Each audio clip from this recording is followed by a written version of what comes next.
Hello student, welcome back my YouTube channel. आप सभी का हमारे यूट्यूब चैनल गौरव फुट आरयूएचएस पे एक बार फिर से स्वागत है। तो स्टूडेंट, आज की video RUHS BSc nursing first year के लिए होने वाली है, क्योंकि आप सभी के फर्स्ट सेमेस्टर के एग्जाम की डेट आ चुकी है। तो ये आपका Rajasthan university of health science से बीएससी नर्सिंग करने के दौरान फर्स्ट सेमेस्टर पैटर्न पहली बार लागू हुआ है। स्टूडेंट्स को कहीं ना कहीं डर रहता है कि सर हम पास हो पाएंगे, तो पास होने के लिए हमें किस तरीके से लिखना होगा, क्या पैटर्न होता है, कौन कौन से एग्जाम होने वाले हैं। मुझे पता है आप पहली बार एग्जाम दे रहे हैं, तो आपके मन में बहुत सारे सवाल होते हैं। आज की इस वीडियो के बाद जो बच्चे के मन में डर है, जो स्टूडेंट्स के मन में डर है कि मैं कुछ कर नहीं पा रहा, मुझको याद है मैं भूल जाता हूँ, पता नहीं मैं पास हो पाऊंगा या नहीं हो पाएंगे, वो सारे डाउट्स यहाँ पे आज मैं क्लियर कर दूंगा। आज की वीडियो आप सभी के लिए बहुत ज्यादा इंपॉर्टेंट होने वाली है। तो वीडियो में जो भी मैं बात बताऊंगा वो आपको ध्यान से सुननी है, हर एक स्टेप को फॉलो करना है। अगर आप सच में अच्छे नंबर से पास होना चाहते हो और अपने अंदर का जो डर है, क्योंकि फर्स्ट सेमेस्टर पहली बार पैटर्न लागू हो रहा है, तो बहुत सारे स्टूडेंट्स को पता ही नहीं कि एग्जाम में क्या लिखना होता है। यूनिवर्सिटी एग्जाम जब आप देते हैं तो आपके जो ऑब्जेक्टिव एग्जाम्स जो आपने प्रीवियस में तैयारी की हुई होती है नीट वीट की, तो उससे बहुत ज्यादा डिफरेंट होता है। तो आज मैं आपको अपने पर्सनल एक्सपीरियंस तथा आज आपको मैं सारी इन्फॉर्मेशन देने वाला हूँ इस वीडियो के माध्यम से, जो आपके लिए बहुत ज्यादा हेल्पफुल होने वाली है। चलिए वीडियो की शुरुआत करते हैं। तो स्टूडेंट, जैसा कि आप सभी को पता हो, आपका Rajasthan university of health science RUHS ने नोटिफिकेशन डाल दिया 4 नवंबर को, ये जारी अपडेट कर दिया है कि आपके एग्जाम की डेट जारी कर दी है। यहाँ से आपको पता चल जाता है कि आपके एग्जाम कौन कौन सी सब्जेक्ट्स के होने वाले। तो एग्जाम का टाइमिंग रहने वाला है 3 ओवर्स, है ना। एग्जाम टाइमिंग क्या रहेगा आपका, एक पेपर 3 घंटे में करना है आपको, है ना। 3 घंटे में करना है। बाकी मैं बताऊंगा कौन सा पेपर 2 ओवर्स में करना है, कौन सा पेपर कॉलेज लेवल पे होगा, कौन से पेपर इंटरनल एग्जाम में होगा। वो सारी चीजें अब की बार पास होना बहुत सिंपल हो गया है। सेमेस्टर फर्स्ट आप ये बिल्कुल लाइटली लीजिए, कोई ज्यादा टफ होने वाला नहीं है। पहले तो आपको घबराना नहीं है ना, क्योंकि दीपावली आ रही है तो अच्छे से सेलिब्रेट करना है। साथ ही आपको अपनी पढ़ाई कंटिन्यू रखनी है। दीपावली के त्योहार में इतना मन को अपने को इतना इन्वॉल्व मत कर लेना कि आप भूल ही जाएं कि आप फर्स्ट सेमेस्टर के एग्जाम भी देने वाले हो, क्योंकि एक साथ आपके साथ हादसा होने से पहले आपको उसके लिए तैयार होने वाला है। तो बिल्कुल भी घबराना नहीं है आपको, है ना। चलिए, तो स्टूडेंट, सबसे पहले आपका जो एग्जाम होगा अप्लाइड एनाटॉमी एंड फिजियोलॉजी का होगा, जो 28 तारीख को ट्यूसडे को होने वाला है। फिर अप्लाइड साइकोलॉजी एंड सोशियोलॉजी होगा, जो 30 तारीख को होने वाला है। मतलब आपका एक दिन का ही गैप मिलेगा, 1 डे गैप है। साथ में अब बात करें कि बच्चे पूछ रहे थे सर हिंदी का एग्जाम इस बार होगा, तो सेमेस्टर फर्स्ट में आपका हिंदी का एग्जाम नहीं होने वाला है। हिंदी का एग्जाम आपके सेमेस्टर सेकंड में होगा। इंग्लिश में जो आपका एग्जाम होगा स्टूडेंट, ये एकमात्र ऐसा एग्जाम है जो आपके 2 घंटे में कंप्लीट कराया जाएगा, और ये आपके कॉलेज लेवल पर होगा। तो आपको इसकी तो ज्यादा टेंशन लेनी नहीं है, क्योंकि जो एग्जाम कॉलेज लेवल पर होता है तो कोई भी कॉलेज वाला अपना रिजल्ट खराब नहीं करना चाहता, तो इसलिए आपका ये अच्छे से हो जाता है ना। कॉलेज लेवल पर 2 ओवर्स का एग्जाम होने वाला है। आप बहुत सारे पूछेंगे सर इसमें क्या क्वेश्चन आएगा, क्या पैटर्न आता है। तो जो आपने 12th के मेन एग्जाम दिए तो उस टाइम जो आपका इंग्लिश का पेपर हुआ था, वैसे ही आपका ये एग्जाम होने वाला है। बाकी आपको राज 1 वीक सीरीज नाम से बीए बीएससी की जो सीरीज आती है वो आप एक बार जरूर रीडिंग करके जाना। अगर आपके कॉलेज में बहुत ज्यादा स्ट्रिक्टनेस है, आप एग्जाम में अच्छे, इसमें भी अच्छे नंबर लाना चाहते हैं, तो इसके लिए मैंने आपको बता दिया, आपको राज 1 वीक सीरीज के नाम से बीए बीएससी की सीरीज आती है, वहां से आपको परफॉर्मा देख लेना, वहां से पढ़ के जाना है। ठीक है, तो ये आपका कॉलेज लेवल पे होगा। मेनली अगर बात करें तो सिर्फ आपके 2 एग्जाम है, तो ज्यादा टेंशन लेने की जरूरत नहीं है। पर ये 2 एग्जाम आपके 4 सब्जेक्ट्स को यहाँ पे क्लियर करने वाले हैं।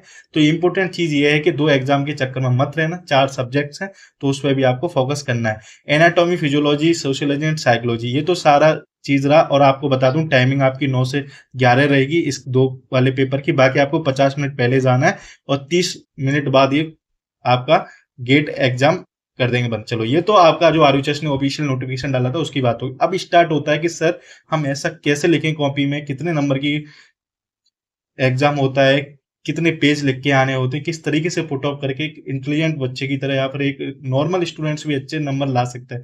तो उसके ब्याह पे मैं आपको बताने वाला हूँ, क्योंकि यूनिवर्सिटी एग्जाम में सबसे ज्यादा बहुत सारी चीजें हैं जो आपकी वेरी करती है। तो आपको पता है एग्जाम की डेट आपकी आ चुकी है। एग्जाम आपकी 28 नवंबर से स्टार्ट है ना। तो आपके 28 नवंबर से एग्जाम स्टार्ट है। तो चलो अब बात करते हैं पार्ट 3 की कौन कौन सी सब्जेक्ट्स का एग्जाम होगा। एनाटॉमी, फिजियोलॉजी, इंग्लिश, सारी चीजें मैंने आपको यहाँ पे बता दी है, क्योंकि ये पीडीएफ है तो मैंने ऑलरेडी पहले से तैयार कर रखी थी, इसलिए आपको वो सारी चीजें थोड़ी रिपीट हो रही है, तो इनको हम स्किप मार देते हैं जल्दी जल्दी।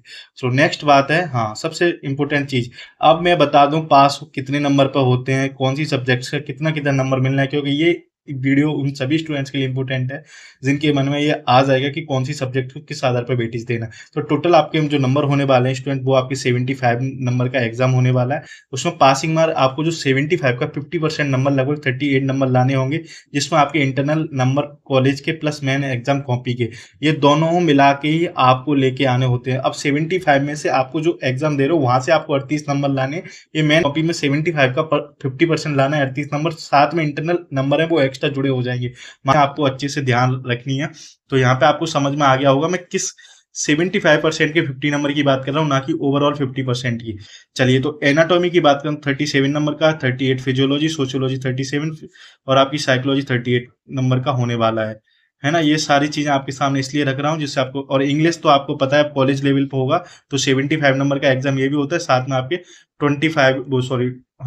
25 नंबर का जो इंटरनल असेसमेंट वगैरह होता है। इसमें अगर आपके यहाँ पे मैं 20 नंबर मान के चला, वैसे 25 नंबर का ये होने वाला है। तो आपके सामने सारी चीजें है ना, ये सारी स्किप है। चलो, अब क्वेश्चन का फॉर्मेट ही आपको डिपेंड करता है कि आपको कॉपी में कितना लिखना होता है। तो सबसे पहले बात करते हैं क्वेश्चन आपके टोटल ऑब्जेक्टिव में 10 क्वेश्चन आते हैं। अब ये ऑब्जेक्टिव डिवाइड हो सकता है स्टूडेंट आपके फिलिंग इन द ब्लैंक्स में।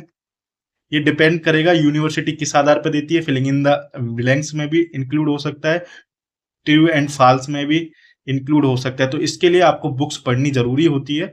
बाकी ऑब्जेक्टिव तो पैटर्न है ही इनका। तो 10 क्वेश्चन एक नंबर के ऑब्जेक्टिव आते हैं। फिर आप बात करें शॉर्ट आंसर्स वाले के, शॉर्ट आंसर आपके 5 आएंगे, जिनमें से आपको 3 करने होते हैं। 3 में आपको 5-5 नंबर का डिवाइड कर लेते हैं, है ना। ये 5 नंबर का एक आता है, ये एक नंबर के आते हैं।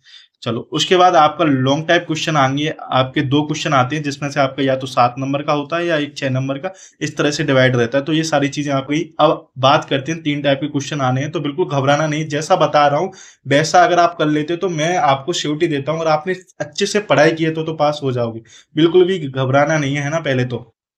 चलो, उसके बाद बात करते हैं क्वेश्चन कैसे करना है। अब बात है जब आप एग्जाम हॉल में बैठे हो, उसके लिए आपको क्वेश्चन कैसे लिख के आना है जिससे आपको अच्छे नंबर आए। कई स्टूडेंट्स की आदत होती है, बोलते हैं सर मैं पढ़ता हूँ पर याद नहीं रहता, एग्जाम टाइम में मुझे कुछ याद नहीं आता, मैं भूल जाता हूँ सब कुछ, पता नहीं कैसे लिखूंगा। तो सबसे पहले ऑब्जेक्ट्स के लिए आपको मैंने बता दिया, ऑब्जेक्ट्स आपको सबसे पहले जब भी करने जब आपको आ रहे हैं, नहीं तो ऑब्जेक्ट्स आपको छोड़ के नहीं आने। मैं बताऊंगा कब करने ऑब्जेक्ट। ऑब्जेक्ट्स के लिए आपको बुक और टीचिंग की हेल्प, टीचर्स की हेल्प लेनी होती है। जब आप ड्यूरिंग पर अब आपके पास टाइम नहीं है तो आप बुक्स वाला जो पोर्शन है उसको थोड़ा स्किप कीजिए। जो भी आपने अभी ऑब्जेक्टिव का मैं आपको सब कुछ बताऊंगा किस तरह से ऑब्जेक्टिव निकालते हैं। स्कोरिंग क्वेश्चन होते हैं, ऑब्जेक्ट बिल्कुल भी छोड़ना नहीं होता। अगर ऑब्जेक्टिव आपके सही जा रहे हैं, क्योंकि 1 नंबर का है, सीधा टिक ही तो करना है, तो सबसे ज्यादा स्कोरिंग क्वेश्चन होता है। चलो, अब ऑब्जेक्टिव आपको जब करना है जब आप स्टूडेंट्स क्वेश्चन शॉर्ट टाइप कर रहे हो या लॉन्ग टाइप कर रहे हो। तो आपको पता है ऑब्जेक्टिव में कहीं ना कहीं हेल्प मिल जाती है अपने, या फिर जो भी, वैसे आपको चीटिंग नहीं करनी बिल्कुल भी। मैं चीटिंग का यहाँ पर आपका समर्थन नहीं करता, फिर भी आपको कहीं से हेल्प मिल रही है तो ऑब्जेक्टिव में जब आप फुल सेटिस्फाई हो जब भी ऑब्जेक्टिव करना है। क्योंकि ऑब्जेक्टिव आपको पता है आपने नीट में जो मिस अंडरस्टैंडिंग की वजह से जो गलतियां की थी वो यहाँ पे मत करना। तो ऑब्जेक्टिव सोच समझ के आंसर टिक करना, खाली बिल्कुल भी मत छोड़ के आना है। ऑब्जेक्टिव सारे करने हैं। आप या तो टीचर्स की हेल्प ले सकते हो थोड़ा समझने के लिए, या फिर अपने आसपास के जो भी जहां से भी ऑब्जेक्टिव करना है तो वो आप अपने अकॉर्डिंग करना। ऑब्जेक्टिव छोड़ना नहीं है, बस ये है कि सोच समझ के करना है। क्योंकि जल्दबाजी में जाते ऑब्जेक्टिव देख के टिक करते हैं, बाद में पता चलता है कि गलत है। तो ऐसी चीजें नहीं करनी। अब दूसरा नंबर है शॉर्ट। अब शॉर्ट क्वेश्चन को लेके बच्चों का डाउट रहता है कि सर हमें कितना लिखना होता है, क्योंकि अगर आपकी कॉपी 40 पेज की आती है तो, है ना, 40 पेज की कॉपी आ रही है या फिर आपकी 30 पेज की कॉपी आएगी। जैसा आप हमारे टाइम पे 40 पेज की कॉपी आ रही थी, तो आपके पता नहीं मुझे। तो उसके लिए आपको बच्चा शॉर्ट के लिए हमेशा फैक्ट और शॉर्ट आंसर लिखना होता है। रामायण लिखने की जरूरत नहीं है। मिनिमम 2 पेज, 2 पेज का मतलब आपके 4 टोटल, है ना। 4 तो आपको बनने, ज्यादा पेज बनने पे फोकस नहीं करना। अगर आप कंटेंट अच्छा लिखते हो, और हमेशा ब्लैक पेन हेडिंग के लिए यूज करना है ना, और ब्लू पेन। लड़कियां मोस्टली करती हैं, मैं तो आज तक नहीं कर पाया, बस आपको सलाह दे रहा हूं, क्योंकि मेरे पास इतना टाइम नहीं रहता था कि मैं ब्लैक और ब्लू पेन दोनों यूज कर सकूं, जिससे थोड़े नंबर भी कम होते हैं। ये चीज मैंने देखा है। जिनकी राइटिंग अच्छी है उनके अगर ब्लैक और ब्लू पेन यूज करते हैं तो बहुत अच्छे नंबर आते हैं यूनिवर्सिटी में। ये जहां तक मैंने एनालिसिस किया है, क्योंकि मेरे साथ के जो भी हैं जो ब्लैक या ब्लू पेन यूज जरूर करते थे, दोनों पेन मोस्टली, मैं तो ब्लू पेन ही सही हेडिंग डाल देता था, ब्लू पेन से लिखता था, उसकी वजह से नंबर कम आते थे। ये सीधी बात है। तो आपको ये गलतियां नहीं करना, क्योंकि जो गलतियां मैंने की वो आपको करने की सलाह नहीं दूंगा। ब्लैक एंड ब्लू पेन दोनों यूज करने आपको अच्छे नंबर्स लाने के लिए। चलो, मैक्सिमम आपके 4, एक क्वेश्चन पर 4 पेज भरोगे तो मान लो आपके शॉर्ट्स 3 आ रहे हैं तो 12 12 पेज आपके इससे भर रहे हैं और ये चीज़ आपको ध्यान रखनी है, 12 से 15 पहुँच सकता है। अगर आप 2 पेज से ज़्यादा कंटेंट लिख रहे हो 3 पेज। मैनेजमेंट टाइम, टाइम का मैनेजमेंट ज़रूर करना है। 3 घंटे में आपको 1.5 घंटा में एक सब्जेक्ट के लिए देना है ना। अगर आपको 3 आवर्स मिल रहे हैं ना, तो ये चीज़ मैंने आपको बताई, यहाँ पे बताता हूँ थोड़ा, है ना? अगर आपको 3 आवर्स मिल रहे हैं तो आप ये सोचिए कि आपके पास 1.5 घंटे में आपको एक सब्जेक्ट निपटानी है। तो एक सब्जेक्ट निपटाने के लिए आपको जितना कंटेंट फैक्ट के साथ लिखोगे उतना ही ज़्यादा है, क्योंकि वहाँ आपके पेज भरने का मतलब नहीं है। आपको क्वेश्चन सारे अटेम्प्ट करने, क्वेश्चन एक भी मत छोड़ना, मत छोड़ना, मत छोड़ना। भले ही आपसे आए ना आए, क्वेश्चन अटेम्प्ट जरूर करके आना। अगर आप क्वेश्चन अटेम्प्ट नहीं करते हैं तो सामने वाला नंबर किस चीज़ पे देगा? आपने क्वेश्चन अटेम्प्ट में थोड़ा बहुत भी लिख दिया है ना, तो वहाँ जरूर नंबर देके जाता है। तो 1.5 घंटे में एक सब्जेक्ट निपटानी है, 3 आवर्स का घंटा है, तो आपके पास हर एक सब्जेक्ट के लिए 1.5 घंटे होंगे। तो जो भी मस्तियां कर रहे हो या फिर, इसलिए मैं जो भी बता रहा हूँ सारी चीजें ध्यान से सुन के सीरियस होकर पढ़ लीजिए, क्योंकि अब आपके साथ 20 दिन का ही टाइम है। दीपावली के त्योहार पर काम भी रहते हो, अपनी पढ़ाई भी रहती है, तो सारी चीजें आपको ध्यान से करनी है ना। वो चीजें मैं बता रहा हूँ तो वो आप सुन लीजिए। चलो अब बात करते हैं लॉन्ग लॉन्ग टाइम में जो क्वेश्चन होते हैं उनके लिए explaining with complete full page answer deal करना होता है। बेल प्रेजेंटेशन 4 पेज, अगर 2 क्वेश्चन आ रहे हैं तो आप इसमें मिनिमम 8 या 10 पेज जरूर भर के आना। अब अपनी लिखने की स्पीड बढ़ाइए, कैसे भी करके बढ़ाओ, मुझे इससे मतलब नहीं है। मेरा काम था आपको सही डायरेक्शन में देना, क्योंकि आपने पूरी साल मस्तियां की हैं। तो आपकी राइटिंग स्पीड को बढ़ाना, इंप्रूव करना जितना ज्यादा। अब आप, जिन बच्चों ने अपने फाइल, प्रेजेंटेशन, असाइनमेंट एक कॉलेज वाले क्यों लगवाते हैं? टाइम पास के लिए नहीं लिखवाते। इससे आपकी राइटिंग की स्पीड भी बढ़ती है, साथ ही आपका जो लिखने की और सोचने की पॉसिबिलिटी वो भी ज्यादा बढ़ती है। इसलिए लॉन्ग टाइम में हमेशा जो क्वेश्चन करो वो एक्सप्लेन करना है अच्छे से, कंप्लीटली फुल पेज आंसर्स लिख के आने हैं। तो ये सारी चीजें हैं। यहाँ पे मैंने 4 पेज में आपको लॉन्ग देना है, 2 पेज में शॉर्ट्स देना है, ऑब्जेक्टिव्स आपको करनी है। बाकी आपके लिए मैंने इंपोर्टेंट क्वेश्चंस की वीडियो बना दी है, वो जरूर देख के जाना। साइकोलॉजी की, सोशियोलॉजी, एनाटॉमी, फिजियोलॉजी की, इनसे बेस्ट क्वेश्चन आपको, उनसे बेस्ट चीजें आपको नहीं मिलने वाली। इसलिए स्टूडेंट 20 दिन में जुट जाइए। जैसे सोचिए कि ये फाइनल है, अगर आपने अपनी शुरुआत अच्छे से कर ली ना, तो आपको आगे मुझे समझाने की जरूरत नहीं पड़ेगी कि आपको सेकंड सेमेस्टर में ये करना है। नहीं, बिल्कुल नहीं करना। आपको फर्स्ट सेमेस्टर अच्छे से जाता है तो आप बहुत अच्छे से समझते हो। और यहाँ पे आगे पीडीएफ में था 1 मंथ में पढ़ाई कैसे करना है, वो सारी चीजें मैंने आपको बता दी, है ना। बाकी वीडियो देखने के लिए थैंक यू। और आपको जो भी चीजें बताई हैं वो अच्छे से कर लेना है, अपना टाइम से प्रिपेयर रह के जाना है। मेंटली पहले स्टेबल हो जाइए, थोड़ा बाहर की चीजों से डिस्ट्रैक्ट होने से बचिए, क्योंकि सारी चीजें वापस आ सकती हैं। अगर एग्जाम में, यूनिवर्सिटी में एक बार फेल हो गए तो लगभग लगभग यूनिवर्सिटी 3-4 साल तक खींचेगी। तो इससे बढ़िया है कि आप अच्छे से पास हो जाए। बेस्ट ऑफ विशेज आपके लिए, दीपावली की हार्दिक शुभकामनाएं। आपको दीपावली अच्छे से सेलिब्रेट करनी है। और बाकी कोई भी डाउट्स होता है तो उसके लिए मेरा व्हाट्सएप नंबर है 934000, है ना, 33488। आपके लिए हमेशा ये चैनल ऑलरेडी रहा है, तो आपके लिए हेल्प करने वाला है। Thanks for watching this video. Please like and subscribe this channel.